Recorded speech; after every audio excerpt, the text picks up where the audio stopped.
चालक में ही धारा क्यों बहती है ना।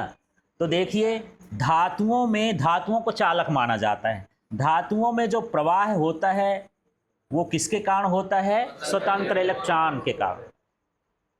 ठीक है, कभी कभी ऐसा होता है, मेरे घर में एक बेटा है तो बोले कि यार ये सामान दे आओ, अब उसकी महतारी रोक दी कि नहीं जाना है भाई, बांध दी उसकी, है ना, तो न जाएगा। बंधा है तो क्या है, न जाएगा। और अकेला है कि भाई तुम जाना नहीं, यहाँ से नहीं पिट जाओगे, तो न जाएगा। ठीक है, लेकिन घर में वो नहीं है, यदि अब बोल दिए कि जाओ, स्वतंत्र हो गया, तब तो पहुँचाओगे करेगा कि जाओ भाई उसके कमरे में दे आओ, कहाँ भी। तो ऐसे ही है, चालक में बंधे हुए आवेश नहीं होते, कैसे होते हैं, स्वतंत्र। ठीक है, तो स्वतंत्र आवेश होते हैं तो ढो देते हैं। जैसे मैं इनको काम बता दूं कि भाई आज मेरा काम है ये वाला कर देना, क्योंकि इनके कुछ काम धाम नहीं है, तो कर देंगे कि भैया हाँ। अब मुझे बोलोगे तो मैं बोलूँगा यार मुझे वहाँ ऑफिस जाना है, यहाँ जाना है, मेरे पास टाइम नहीं है, मैं ना कर पाऊँगा। ठीक है, क्योंकि मैं उस काम से क्या हूँ, बंधा हुआ हूँ। ऐसे चालकों के अंदर बेरोजगार लोग बहुत बैठे हैं। अब वो बेरोजगार लोग क्या है, इलेक्ट्रॉन है, उनको काम दे दो, आवेश दे दो, धो के रख देते हैं, ले जाओ भाई यहाँ फ्री में है। ठीक है, इसमें क्या पाए जाते हैं, स्वतंत्र इलेक्ट्रॉन। तो ये भी क्वेश्चन आ जाता है, ऑप्शन देखो, प्रश्न पूछेगा धातुओं में धारा का प्रवाह होता है, नीचे लिख दिया धनावेश के कारण, ऋणावेश के कारण, स्वतंत्र इलेक्ट्रॉन के कारण, है ना, होल के कारण। किसके कारण दोगे, स्वतंत्र इलेक्ट्रॉन का। समझ में आ गया। तो प्रश्न तो ये छोटा सा है, पर इसी का प्रश्न जो है विकल्प बना करके भी परीक्षा में दे देता है। समझ में आ गया। ठीक है, अब मैं बात करता हूँ थोड़ा सा और आगे, इसमें और डिटेल में चलते हैं।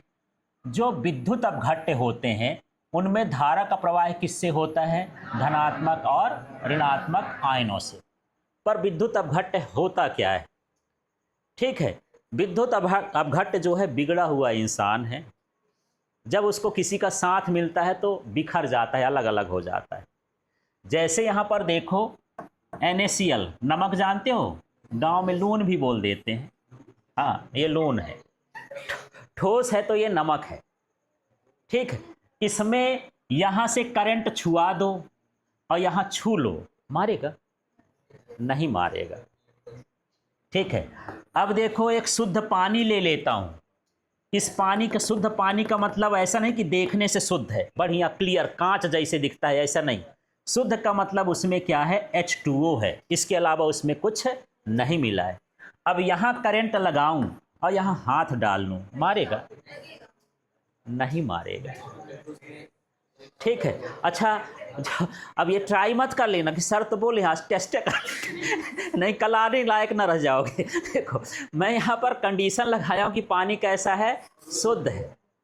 ठीक है, जो हम लोग पीने का पानी रखते हैं, जो बोर का पानी होता है, कुएं का पानी होता है, नल का पानी होता है, इसमें कुछ मिनरल्स होते हैं, है ना, उसकी वजह से वो क्या होता है, सुचालक होता है, उसमें करंट रहेगा। जो आप सामान्य पानी यूज करते हो उसमें करंट होता है। मैं शुद्ध पानी का मतलब बता रहा हूँ कि आपके पास हाइड्रोजन गैस है, ऑक्सीजन गैस है, उसका रिएक्शन कराओ, उसमें पानी बनेगा, उसमें मिनरल्स न रहेंगे। शुद्ध पानी क्या होता है, कुचालक होता है, और वो पानी दुनिया में नहीं, इसलिए ट्राई मत करना। उसको प्रयोगशाला में बना सकते हैं।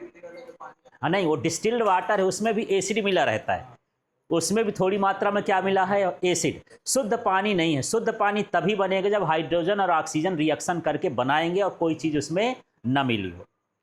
ठीक है, बहुत सारी चीज़ें घुल जाती, थोड़ी ना पता है। एक कण नमक ही घोल दो, दिखेगा कि कहाँ नमक है। शक्कर घोल दो, दिखेगा, नहीं दिखता। नींबू थोड़ा सा एक आध बूंद पड़ा है, दिखेगा, पी लोगे, पता ना चलेगा कि नींबू है कि शक्कर। अब एक बूंद नमक का क्या टेस्ट आएगा मुंह में कि नमकीन पानी है, आएगा नहीं, पर है, उसमें ऐसे मिनरल्स जुड़े होते हैं। शुद्ध पानी आप पी नहीं सकते हो, शुद्ध पानी में टेस्ट नहीं होता, लगबे नहीं करेगा, मुंह करबर करबर लगेगा मुंह में, क्या ऐसे लगेगा। ठीक है, चलो, तो ये भी कैसा है, कुचालक है।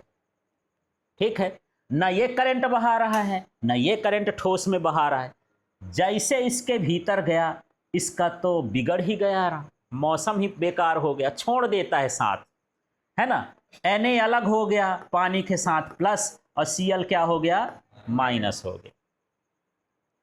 ठीक है, अब ये Na प्लस और Cl माइनस अलग होते हैं, अब नमक घोल दिए हो, अब करंट लगाओगे, हाथ डालोगे तो आपको करंट लगेगा। काहे लग गया है? कौन इसको भगा के ले आ रहा है करंट? तो इसमें कौन आ गया? एक Na+, मानिए धनात्मक आयन, और Cl- क्या हो गया? ऋणात्मक आयन। तो जब धन आयन और ऋण आयन के कारण धारा प्रवाहित होती है तो किसमें होती? विद्युत अपघट्ट। अब NaCl क्या है? विद्युत अपघट्ट है, जो अपने आयनों में टूट जाए। जलीय विलयन में घोल दो तो अपने आयनों में क्या हो जाए? टूट जाए। उसे क्या कहते हैं? विद्युत अपघट्ट। तो विद्युत अपघट्ट में धारा का प्रवाह किससे होता है? धनात्मक और ऋणात्मक से, ऋणात्मक आयन से। ठीक है। तो मेरे शरीर में भी मान लो मैं करंट छुआ, अब ये सोचा सर को करंट लग रहा, थोड़ा मैं खींच दूं पकड़ के, उसको भी लग जाएगा। तो मेरे से करंट उनके में चला गया, मेरे में करंट कैसे आ गया? मेरे भीतर क्या है यार? धातु हूं क्या मैं? विद्युत अपघट्ट हूं क्या मैं हूं विद्युत अपघट्ट। जो शरीर में मेरे घोल भरा हुआ है, ये खून वून भरा हुआ ना, मांस है भाई। तुम्हारा मान लो 80 किलो वजन है, तो 64 किलो सिर्फ पानी पानी ना है ना। 80% तुम्हारे बॉडी में क्या रहता है? पानी। जैसे टमाटर गुलगुल रहता है ना, समझो उसके अंदर पानी भरा रहता है, सुखा दो तो कुछ नहीं बचता। ऐसे आप भी गुलगुले जैसे हो, इसके अंदर क्या भरा है? विद्युत अपघट्ट। बहुत सारा घोल है, पानी के साथ ब्लड है, NaCl है, पोटेशियम है। हम किसके कारण चालक हैं? विद्युत अपघट्ट के कारण। जब आप करंट लगाते हो तो आयन बहते हैं मेरे भीतर। क्या बहते हैं? आयन। इसलिए मैं क्या हूं? चालक हूं, आयनों के कारण। एक लकड़ी ले लो, तो सूखी लकड़ी रहती है तो करंट मारेगी? हाँ, क्योंकि सूखे में ये ठोस अवस्था में रहेंगे, जो भी पदार्थ रहेंगे ठोस।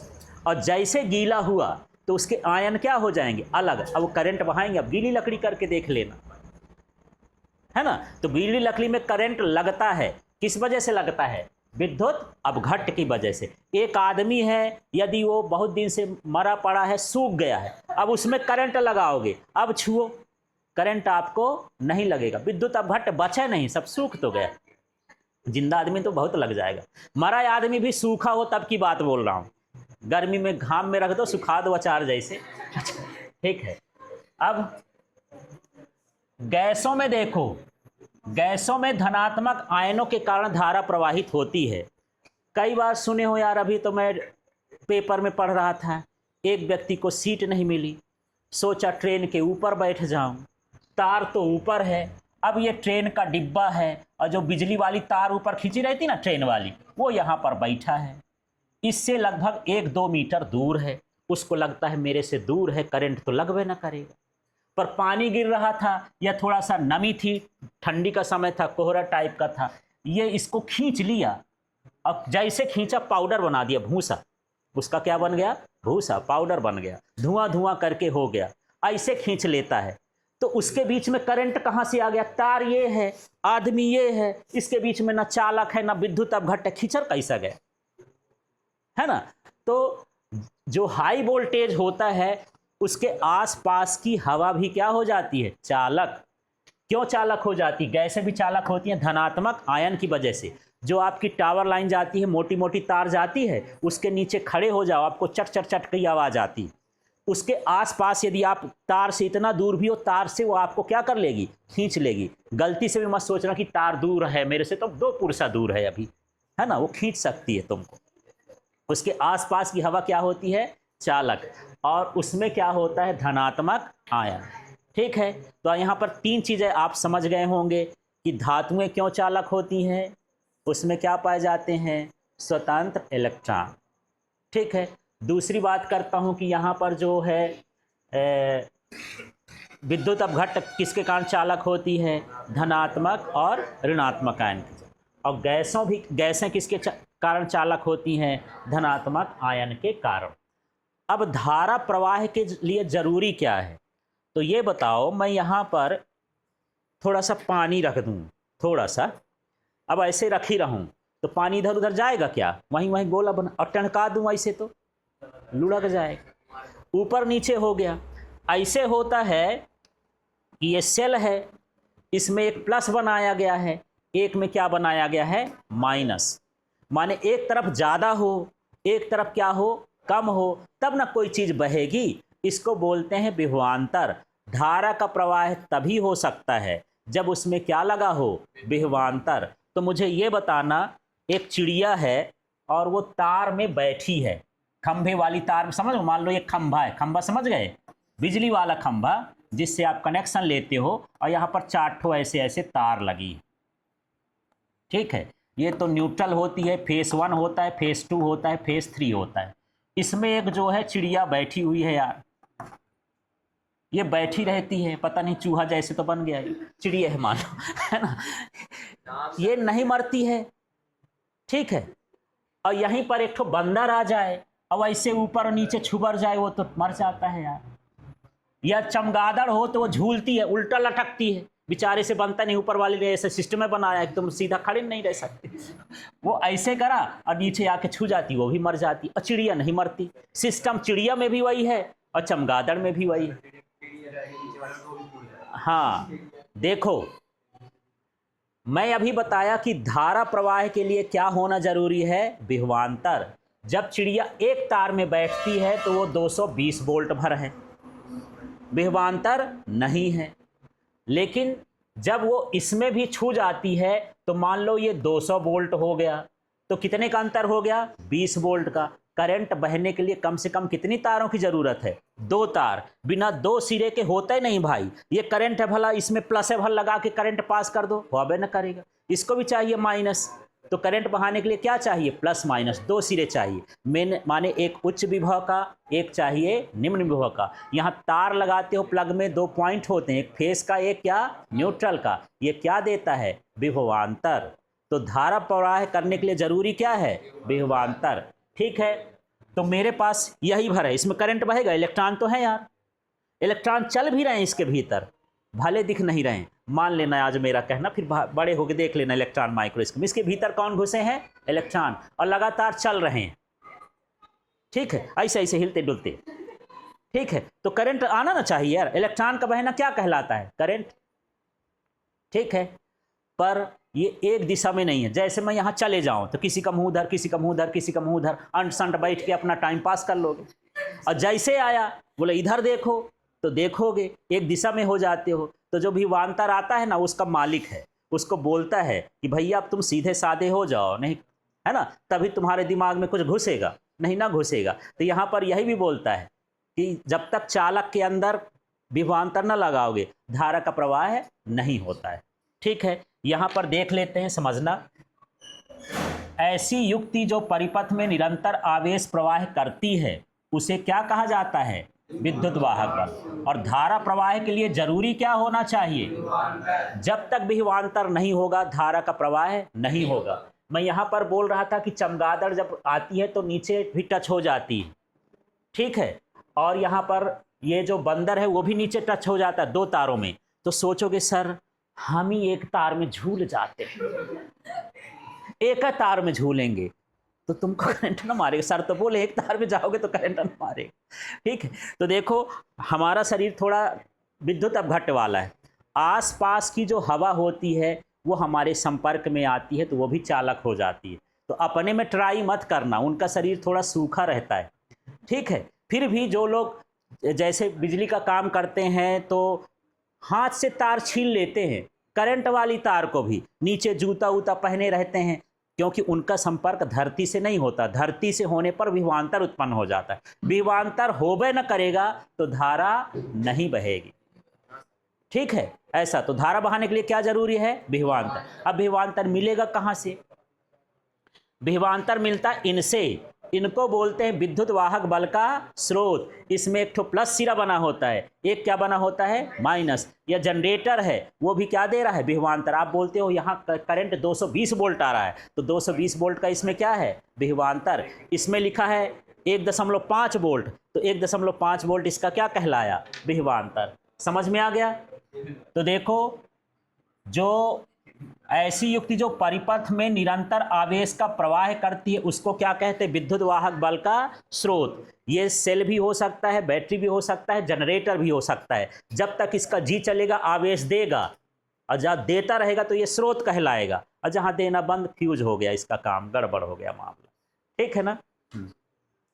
अब देखो, विद्युत वाहक बल स्रोत द्वारा एकांक आवेश को प्रवाहित करने में किए गए कार्य को विद्युत वाहक बल कहते हैं। वैसे विद्युत वाहक बल को ऐसा समझ लो, W अपॉन क्या, Q। यही सीधे है, आवेश को प्रवाहित करने में किया गया कार्य क्या कहलाता है, विद्युत वाहक बल। सूत्र से ही बोल रहा हूं ना, Q माने क्या है, आवेश। आवेश को प्रवाहित ना कर रहे हो एक सिरे से दूसरे सिरे में, तो आवेश को एक सिरे से दूसरे सिरे तक प्रवाहित करने में किया गया कार्य क्या कहलाता है, विद्युत वाहक बल। या फिर एकांक लिख सकते हो, बटे को क्या बोलते हैं, एकांक आवेश को एक सिरे से दूसरे आवेश तक प्रवाहित करने में किया गया कार्य क्या कहलाता है, विद्युत वाहक बल। सूत्र बोलो क्या है, equal to W upon Q। इसका मात्रक क्या है, SI मात्रक वोल्ट होता है। विभव का मात्रक वोल्ट, विभवांतर का मात्रक वोल्ट, और यहां पर एक ठो और पैदा हो गया, विद्युत वाहक बल का भी मात्रक क्या है, वोल्ट। ठीक है, अब इसमें गड़बड़ ये हो गया है, विद्युत वाहक में क्या लगा है, बल, पर ये बल नहीं है, लगा दिए हैं बल। पुराने जमाने के लोग थे, पढ़ाते पढ़ाते लगा दिए बल लग रहा है आवेश को भेजने में। बाद में साइंटिस्ट आए कि ये बल वल नहीं है, बल की परिभाषा में आता नहीं, पर हो गया, चालू शब्द है तो अब कैसे बदले, है ना। इसलिए इसको मानना नहीं है कि ये बल है। बल होता तो इसका मात्रक न्यूटन ना होता, है ना। यहाँ न्यूटन मात्रक क्या है, वोल्ट है, माने ये एक तरह का विभवांतर है, बल नहीं है। गलती से लग गया नाम तो क्या करो, ऐसा बहुत सारा नाम हमारे इसमें जुड़ा हुआ है गलती से। ठीक है, अब देखो, विद्युत वाहक बल जब नहीं होता तो इलेक्ट्रॉनों की गति क्या होती है, अनियमित। जैसे देखो यहाँ पर, इसको अब साफ न करूं यार, तब फिर लास्ट का है, थोड़ा देख लेना। ये मान लो कोई चालक है, ठीक है, कोई ये मोटा सा चालक धातु का टुकड़ा है, इसके भीतर बहुत सारे कौन है, इलेक्ट्रॉन है। इलेक्ट्रॉन हमेशा चलते रहते हैं, पर इधर कोई भागता है, कोई इधर भागता है, कोई इधर भागता है, कोई इधर भागता है, कोई इधर भागता है, कोई इधर भागता है, माने इसमें विद्युत वाहक बल नहीं लगा। तो ये कैसे होते हैं, अनियमित होते हैं, और कैसे होते हैं, अनियंत्रित। कहीं भी जाते साते रहते, कोई फर्क नहीं पड़ता है।